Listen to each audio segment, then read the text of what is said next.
Assalamualaikum dan salam sejahtera kepada semua guru hebat yang saya kasihi. Selamat datang ke episod ketiga dalam siri 100 episod motivasi guru. Hari ini saya ingin menyentuh satu hakikat yang sangat dekat di hati setiap pendidik. Guru tidak perlukan pujian memadai jika murid berjaya. Guru-guru yang saya hormati, kita bekerja dalam senyap. Kita memberi tanpa mengira masa. Kita mendidik tanpa mengharapkan balasan. Dalam kerjaya ini, jarang guru mendapat tepukan. Jarang guru tu mendapat penghargaan besar.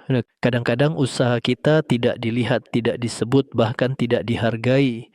Namun anehnya, guru tetap terus berjuang. Kerana guru tahu bahawa ganjaran sebenar bukan pada pujian manusia, tetapi pada kejayaan murid yang pernah kita bimbing. Saat seorang murid yang dahulu lemah tiba-tiba berjaya, itu pujian untuk guru. Saat murid yang dahulu nakal berubah menjadi berdisiplin, itu penghargaan yang paling ikhlas.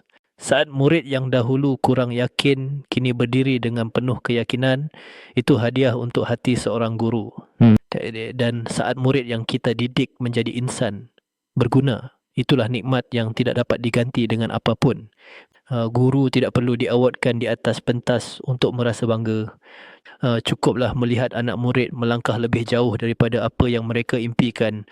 Itulah tepukan yang paling kuat untuk jiwa seorang guru. Guru-guru yang saya hormati, teruskanlah berbakti.